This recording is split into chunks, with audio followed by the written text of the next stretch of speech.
This is a heartwarming story of redemption, resilience, and the unbreakable bonds of family. It follows Elliot, a high-powered lawyer whose encounter with a struggling boy named Noah leads to healing and reconnection. As secrets from the past are unveiled, a father fights to reunite with his son, and together they rediscover the true meaning of love and forgiveness. Before we dive into this gripping tale of redemption and family bonds, comment below where you're watching from today. And if you enjoy this heartfelt and inspiring story, don't forget to subscribe. The chill of a brisk Monday morning in New York City did little to disturb Jasper Langston's meticulously scheduled life. As always, he left his Upper East Side penthouse before dawn, his Italian leather briefcase swinging at his side. The polished black shoes tapping against the pavement mirrored his precision-driven personality. Dressed in a bespoke suit, his steel-gray eyes focused on the road ahead. Jasper navigated the quiet streets, preoccupied with the day's appointments. Time was everything, and Jasper hated wasting it. Glancing at his platinum wristwatch for the third time in as many minutes, he muttered under his breath. He was due for a critical meeting at Langston & Rose, his boutique law firm specializing in high-stakes corporate cases. A delay meant a crack in his flawless image. Turning a corner sharply, Jasper almost stumbled over an unexpected obstruction on the sidewalk. "Hey, mister!" A boy's voice called out, shaky but hopeful. Jasper stopped abruptly, his piercing gaze on a small figure standing in his path. The boy was thin, wearing a faded hoodie and jeans that had long outlived their prime. He cradled a box of sweets in his arms, the kind cheaply made and usually sold for fundraising. He couldn't have been more than 10 years old, his wide brown eyes searching Jasper's face nervously. "Would you like to buy some sweets?" the boy stammered, lifting the box slightly. "They're for my school." Jasper's eyes narrowed, irritation flaring. "Out of the way, kid," he snapped, brushing past the boy without glancing. His movement caused the box of sweets to tumble, the candy scattering across the pavement. The boy crouched to collect them, his movements hurried and panicked. Jasper paused for a fraction of a second, but dismissed the fleeting pang of guilt. He strode forward without looking back, muttering, "Shouldn't be loitering on the street." Behind him, the boy's trembling hands worked to gather the candy, tears forming in his eyes. Jasper didn't see the look of defeat that crossed the child's face, a silent resignation that no child should carry. 20 minutes later, Jasper arrived at the gleaming glass building that housed Langston & Rose. The firm's office was as pristine as its reputation. Dark oak floors and minimalist decor reflected the firm's no-nonsense ethos. His secretary Carla was waiting at the entrance with a cup of black coffee and a neatly arranged stack of documents. "Good morning, Mr. Langston," she greeted, handing him the coffee. "Your meeting with Griffin Enterprises starts in 10 minutes. Jasper nodded curtly, accepting the papers. "Messages?" Carla hesitated. "Just one. Mr. Dominic Blake called earlier. He said it was urgent." The name stopped Jasper in his tracks. Dominic Blake. It had been nearly a decade since he spoke to his old friend. Once inseparable during their law school years, Dominic and Jasper had drifted apart, the chasm widening as careers took precedence over friendship. Jasper's jaw tightened as old memories surfaced, shared ambitions, late-night study sessions, and promises of always being there for each other. "Did he leave any details?" Jasper asked, his voice stiff. "No, but he sounded distressed," Carla replied. Jasper waved it off. "I'll deal with it later. Let's focus on the meeting." Carla nodded, and they moved to the conference room. For the next 2 hours, Jasper immersed himself in corporate negotiations, dissecting legal clauses with a precision that left the opposing counsel scrambling.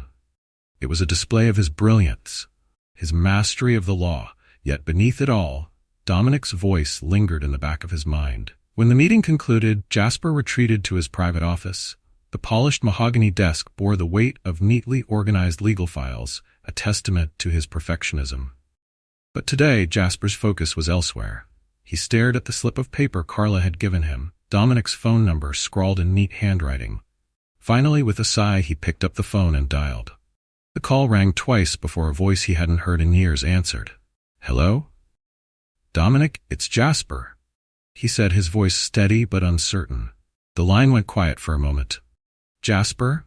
Dominic finally replied, his voice a mixture of relief and apprehension. I wasn't sure you'd call back. What's going on? Carla said it was urgent. There was a long pause, and then Dominic's voice broke slightly. It's about my son, Aiden. He's missing. Jasper blinked.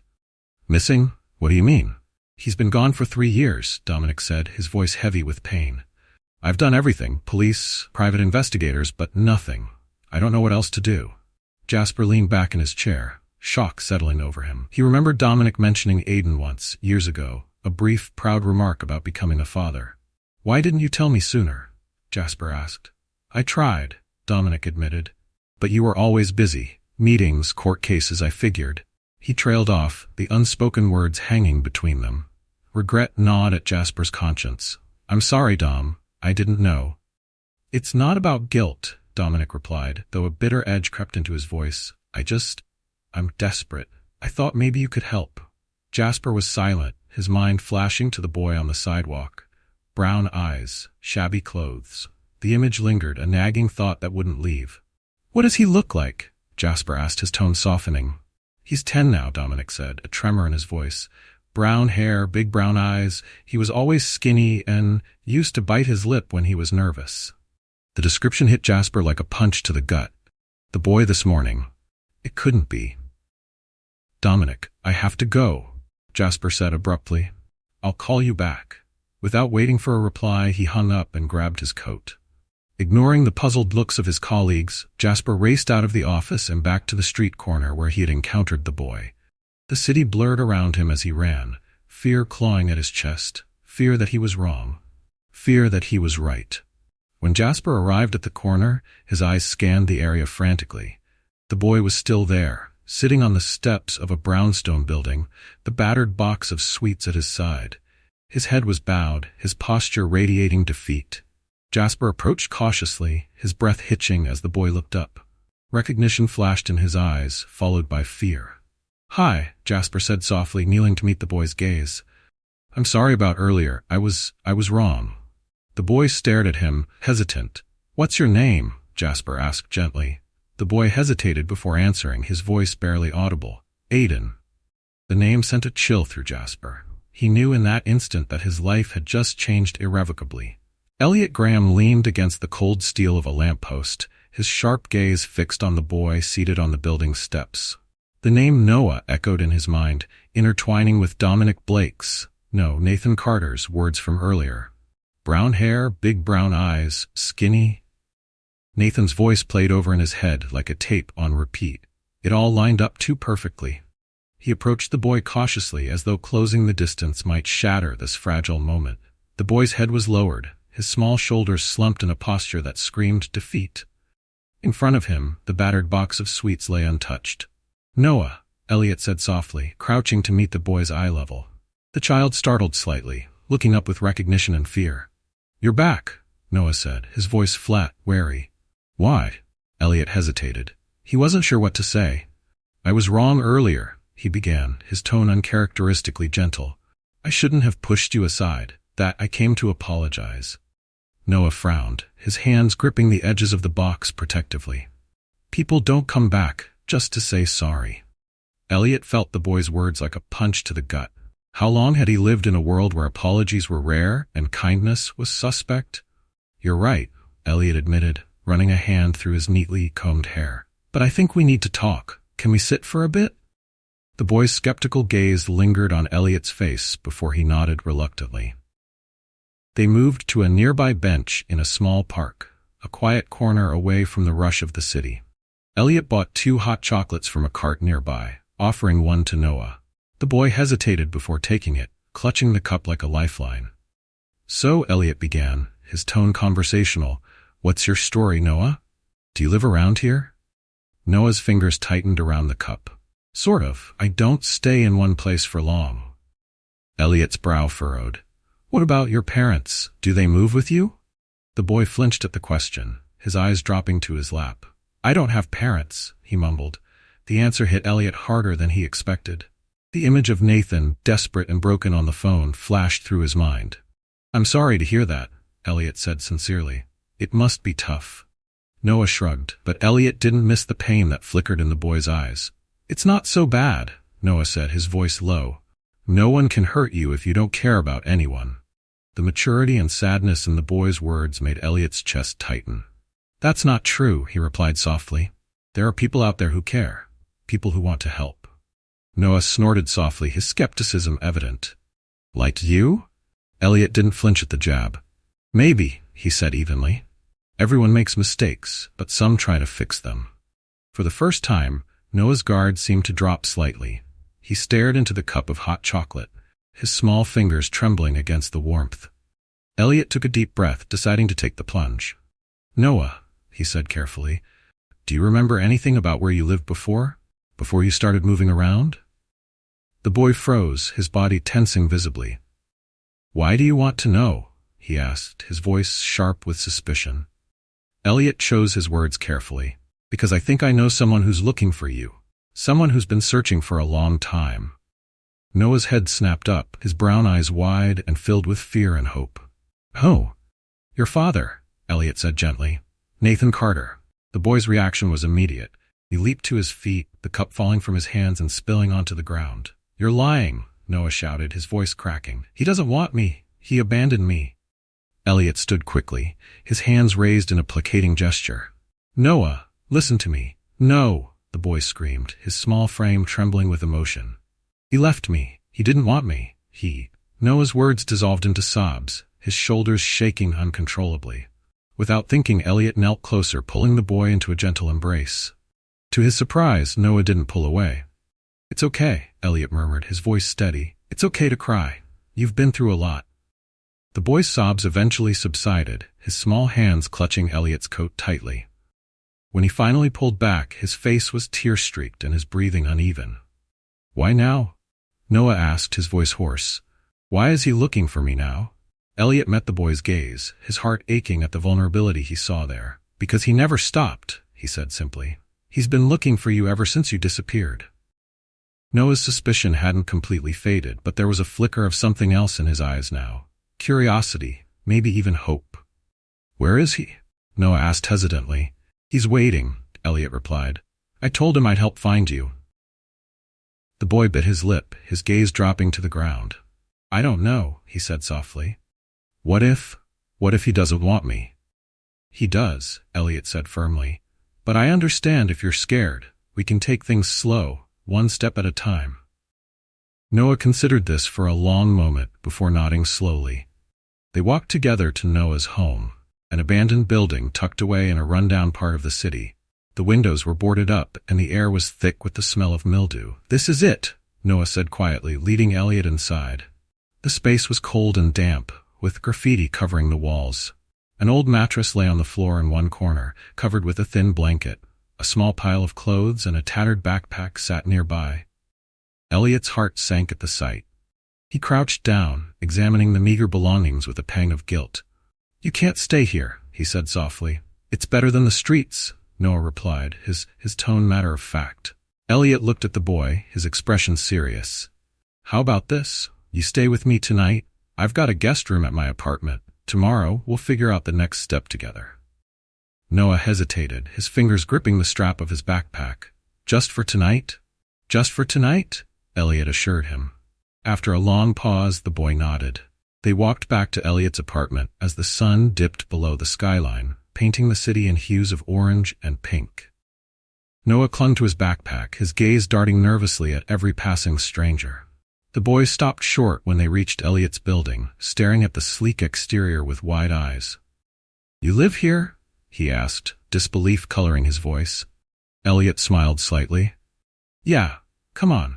Inside, the apartment's polished floors and modern decor seemed almost surreal after the dilapidated building Noah had called home.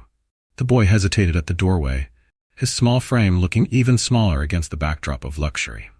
Welcome home, Elliot said gently, guiding him inside. The soft glow of a bedside lamp cast warm light across the guest room, where Noah sat on the edge of the bed, his small hands resting on the oversized t-shirt Elliot had lent him. The boy's damp hair, freshly washed, hung in messy strands over his forehead.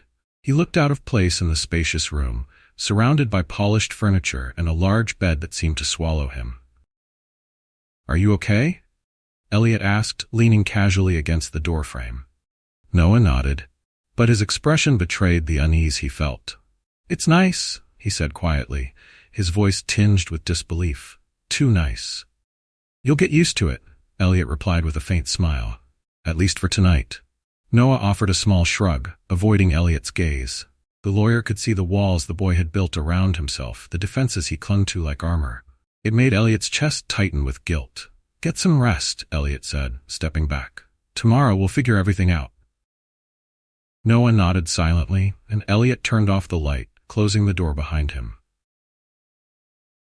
Elliot sank onto the sofa in the living room, his mind racing. He glanced at his phone, hesitating, before dialing Nathan's number. The call connected on the second ring. "Elliot?" Nathan's voice was heavy with anticipation. "I found him," Elliot said, cutting straight to the point. There was a long pause, followed by a sharp intake of breath. "You found Noah? Is he okay?" "He's here with me," Elliot replied. "He's safe, but—" He trailed off, unsure how to deliver the news. "But what?" Nathan pressed, his voice breaking. Elliot exhaled slowly. "He thinks you abandoned him, Nathan. He believes you didn't want him anymore."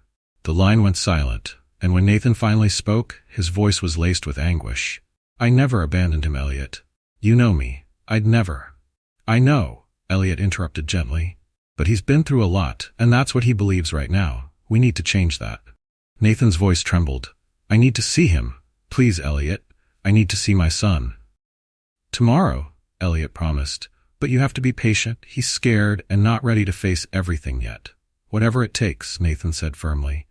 "I'll do whatever it takes." As the call ended, Elliot stared at the phone in his hand, a wave of emotions washing over him. Guilt, determination, and something else. Hope. The next morning, Elliot found Noah awake, sitting cross-legged on the couch with a bowl of cereal in his lap. The boy looked up as Elliot entered, his eyes wary but curious. "Good morning," Elliot said, trying to sound casual. "Morning," Noah mumbled, spooning cereal into his mouth. Elliot sat across from him, resting his elbows on his knees. "How'd you sleep?" "Okay," Noah replied, his tone non-committal. "Good." Elliot hesitated before continuing. "Noah, I need to tell you something." The boy froze, his spoon hovering over the bowl. "What?" Elliot chose his words carefully. "I talked to your dad last night." Noah's reaction was immediate. He set the bowl down with a clatter, his small hands balling into fists. "You told him where I am?" "No," Elliot assured him quickly. "I didn't. I just told him you were safe." The tension in Noah's body didn't ease. "What did he say?" "He wants to see you," Elliot said gently. "He's been looking for you for years, Noah. He never gave up." The boy's jaw tightened, his gaze fixed on the carpet. "He's lying," Noah muttered. "He gave up on me. He didn't want me." "Noah," Elliot said softly, leaning closer, "I think there's more to the story than you realize. Your dad told me about what happened, about your mom." Noah flinched, his lips pressing into a thin line. "She was sick, wasn't she?" Elliot continued. "He told me she had an illness that made things hard for her." Tears welled up in Noah's eyes, but he blinked them away furiously. "She said he didn't love us anymore, that he wanted us gone." Elliot's heart ached at the pain in the boy's voice. "I don't think that's true," he said gently. "Your dad loves you, Noah. He's been fighting to find you this whole time." Noah looked up, his brown eyes filled with confusion and doubt. "If he loves me so much, why did he leave?" Elliot hesitated, unsure how much to reveal. "That's something you'll need to ask him, but I think you might be surprised by his answer."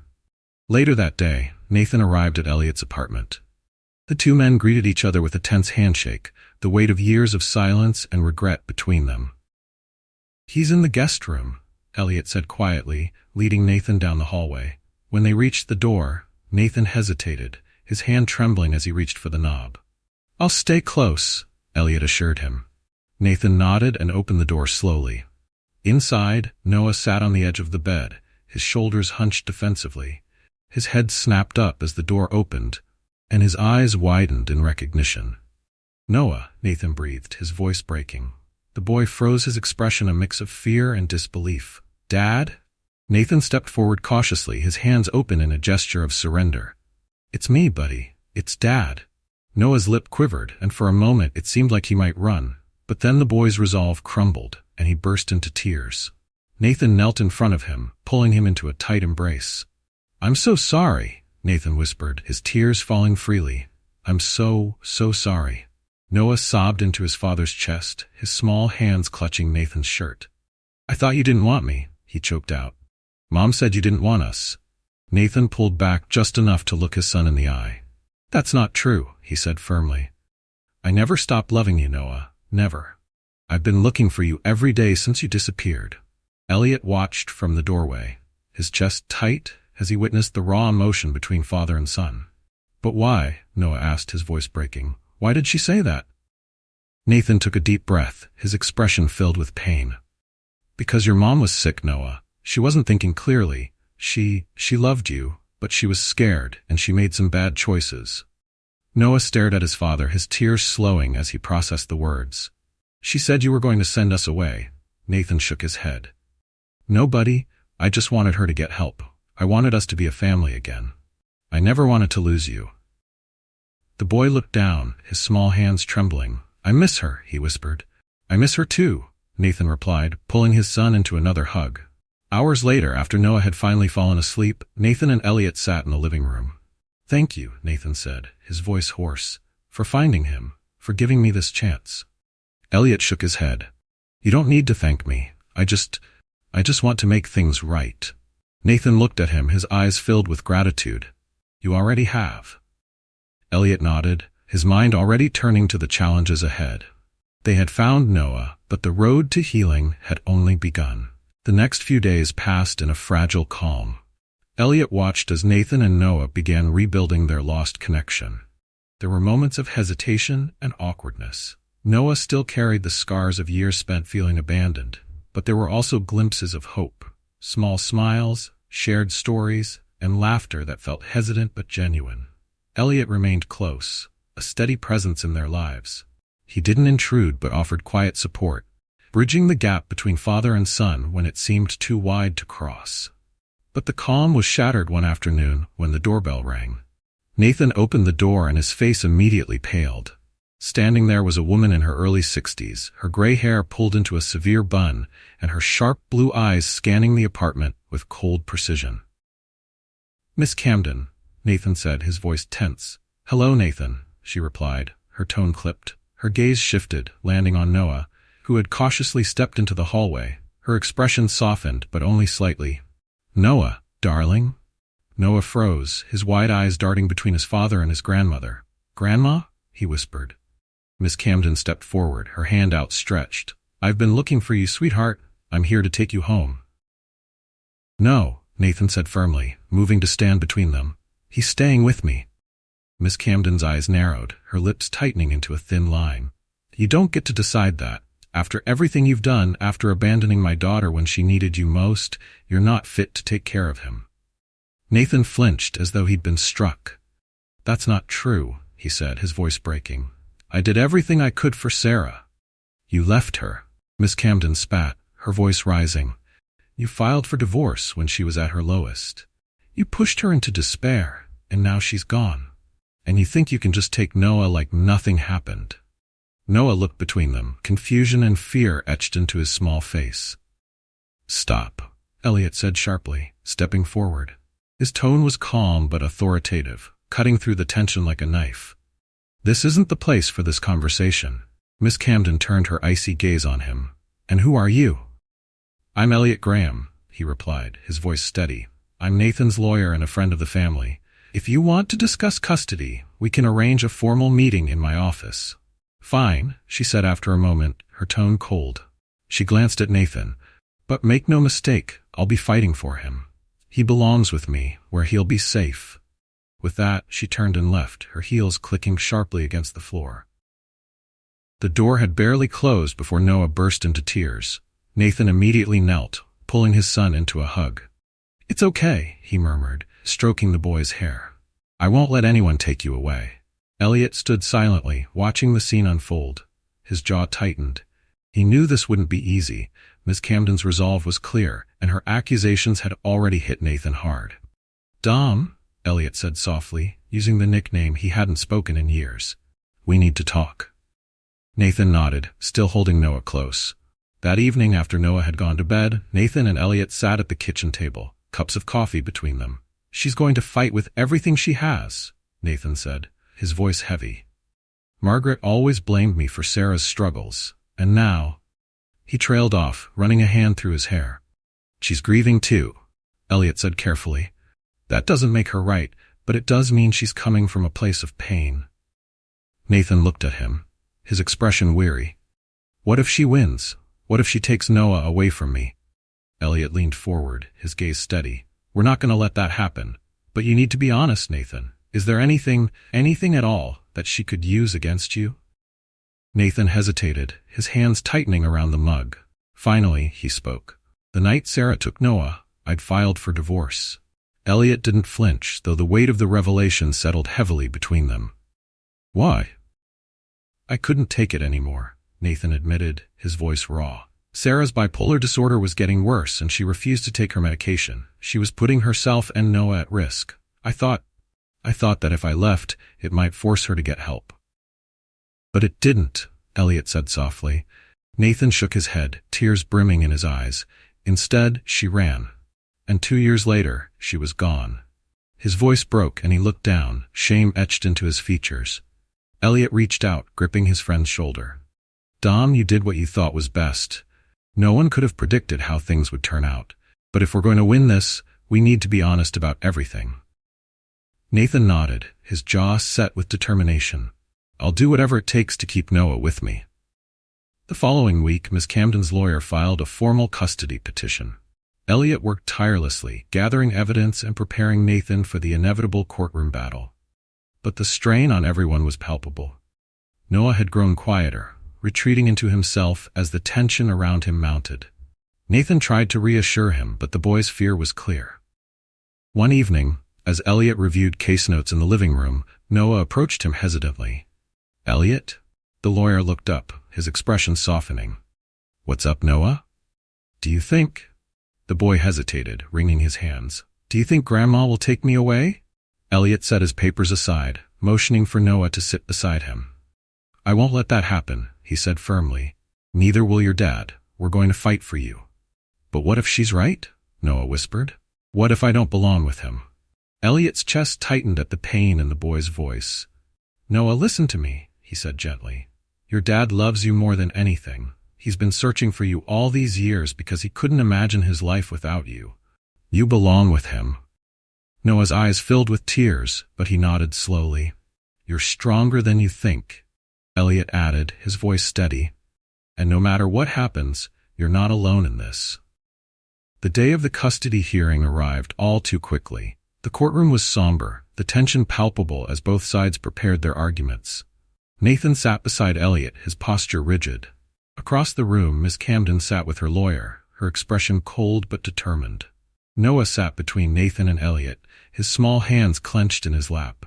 He looked around nervously, his wide eyes taking in the unfamiliar surroundings. Remember, Elliot said quietly, leaning toward him. Just be honest. Say what you feel. Noah nodded, though his hands continued to tremble. When the judge entered the room, everyone rose. All rise for the Honorable Judge Radcliffe, the bailiff announced. The judge, a stern woman with sharp eyes and a no-nonsense demeanor, took her seat. We're here today to determine custody of Noah Carter, she began, her voice even. Let's proceed. The courtroom was silent except for the rustle of papers and the murmurs of the attorneys. Elliot sat beside Nathan, who was visibly tense, his hands gripping the table's edges. Across the room, Miss Camden sat stiffly, her lawyer leaning in to whisper final instructions. Noah sat between Elliot and Nathan, his small frame dwarfed by the high-backed chair. His eyes darted nervously around the room, occasionally landing on Miss Camden, whose expression softened slightly whenever their gazes met. All right, Judge Radcliffe began, calm but commanding. We're here to determine the custody of Noah Carter. Both parties will have the opportunity to present their arguments, after which the court will decide based on the child's best interests. She glanced between the attorneys. Miss Camden's counsel, you may begin. The opposing lawyer, a man with a slick demeanor and an air of confidence, stood and approached the bench. Your Honor, he began, my client, Miss Margaret Camden, is a loving grandmother who has always had Noah's best interests at heart. She stepped in during a crisis, providing a stable home when his father, Mr. Nathan Carter, failed to do so. Miss Camden believes she is better equipped to care for Noah and provide the environment he needs to thrive. He paused, glancing at Nathan. Mr. Carter, on the other hand, has a history of negligence. At a critical time, he filed for divorce and abandoned his family, pushing his wife into emotional turmoil that ultimately led to her death. Is this the kind of person who should be raising a vulnerable child? Nathan's jaw tightened and Elliot placed a calming hand on his shoulder. When it was Elliot's turn to speak, he rose confidently, commanding the room. Your Honor, he began, his voice steady. Mr. Carter is not a negligent father. He is a man who has spent the last 3 years searching tirelessly for his son. The allegations against him fail to consider the full context of the situation. He approached the judge's bench, his tone softening. Mr. Carter's wife, Sarah, suffered from untreated bipolar disorder. Despite his best efforts to help her, she refused treatment, placing herself and Noah in increasingly dangerous situations. His decision to file for divorce wasn't out of neglect, but out of desperation, a final attempt to encourage her to seek help. Elliot turned to face Miss Camden. My client understands that Miss Camden loves her grandson and wants to protect him. However, love doesn't negate that Noah's father has fought relentlessly to find and reunite with his son. Mr. Carter is not perfect. No one is, but he is a devoted parent who deserves the chance to continue the bond he has fought so hard to restore. Judge Radcliffe nodded thoughtfully, her expression unreadable. Thank you, Mr. Graham. I would like to hear from Noah now. Noah's hands gripped the arms of his chair tightly as Judge Radcliffe addressed him directly. Noah, she said gently, I understand the situation is difficult for you, but I'd like to hear how you feel about all of this. Can you tell me what you want? Noah's wide brown eyes flicked between Nathan, Miss Camden, and Elliot. He swallowed hard, his voice shaky as he began to speak. I spent a long time being angry, he admitted, his small voice carrying across the silent room. Angry at my dad for not being there, angry at my mom for taking me away, and angry at myself because I didn't understand what was happening. Nathan's face crumpled, and he looked down, his hands gripping the table. But, Noah continued, his voice strengthening, I think I understand more now. My mom was sick. She wasn't always like that, but something changed and it got worse. I didn't know it back then. Tears welled in his eyes, but he blinked them away, his gaze turning to Miss Camden. Grandma, he said, his tone soft, I know you love me, and I love you too, but my dad.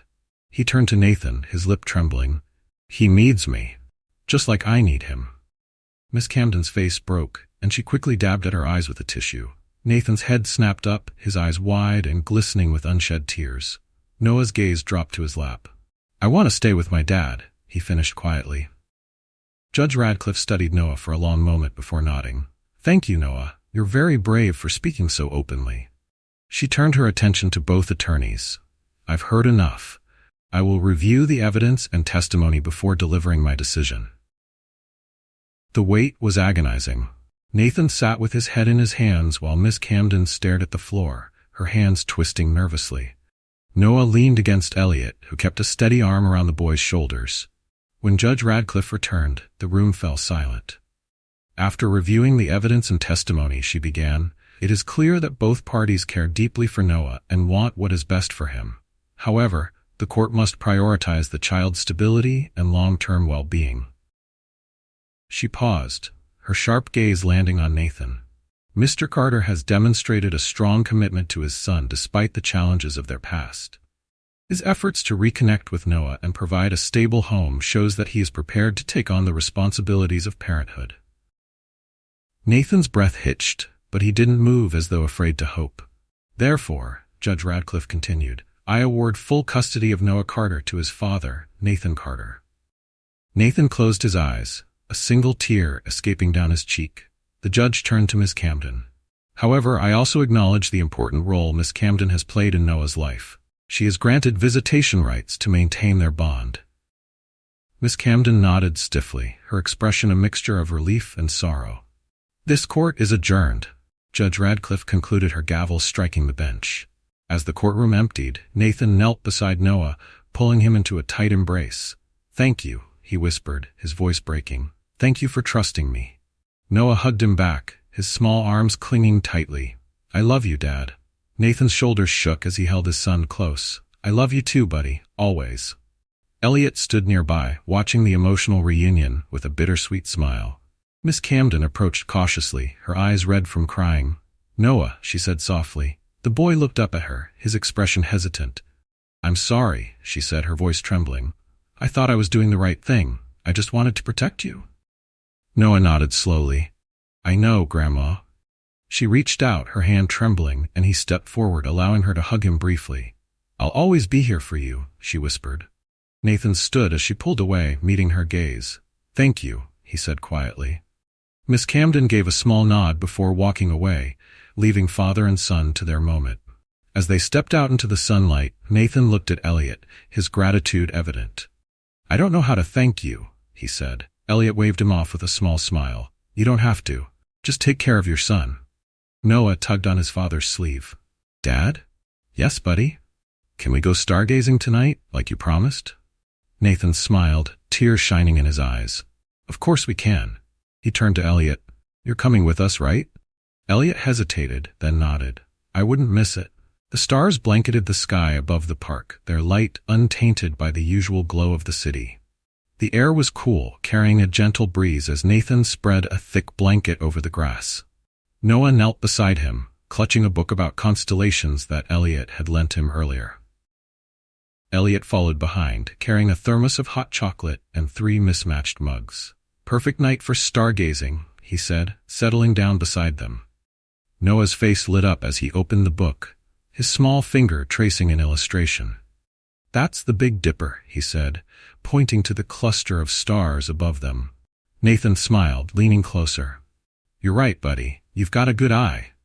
Elliot poured the hot chocolate, handing mugs to Nathan and Noah. The 3 of them sat together in comfortable silence for a moment, staring up at the expanse of the universe. For the first time in years, Nathan felt a profound sense of peace. The weight of guilt and longing that had haunted him since the day Noah disappeared had begun to lift. Looking at his son now, safe, curious, and happy, Nathan felt a renewed sense of purpose. Dad, Noah said suddenly, his voice breaking the quiet. Yeah? Noah hesitated, then looked up, his brown eyes wide with earnestness. Are we going to be okay now? Like, really okay?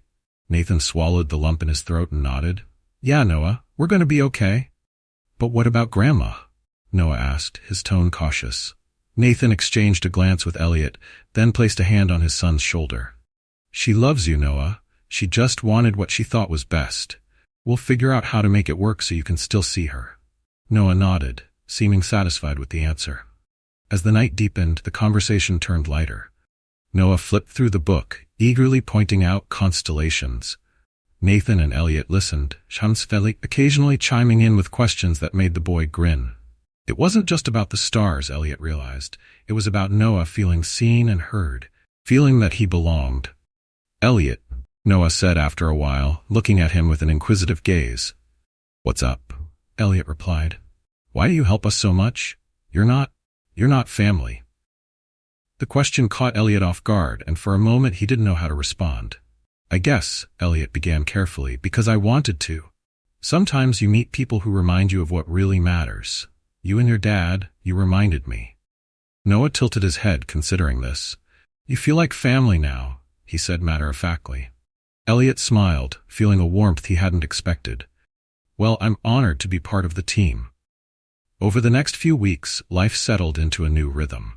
Nathan and Noah moved into a modest but cozy home on the outskirts of the city, a space they could call their own. Nathan took a step back from his demanding work schedule, prioritizing time with Noah as they rebuilt their bond. Elliot remained a constant presence, though he carefully balanced his role as a friend with his own responsibilities. His life as a high-powered lawyer had once been all-consuming, but this experience had shifted something within him. He began spending more time with people who mattered, volunteering with local youth programs, and finding meaning beyond the walls of his office. One afternoon, Miss Camden visited Nathan's house for the first time since the custody hearing. Noah greeted her cautiously but warmly, and Nathan stood back, watching as she handed the boy a small package. It's a photo album, she explained. Pictures of your mom when she was little and when she was older. I thought you might want to see them. Noah opened the album, his eyes lighting up as he flipped through the pages. Nathan stepped forward, his expression softening. Thank you, he said quietly. Miss Camden glanced at him, a mixture of guilt and gratitude crossing her face. I don't want to fight anymore, Nathan. I just want what's best for Noah. So do I, Nathan replied. Maybe we can figure out what that looks like together. For the first time, they shared a tentative but genuine smile.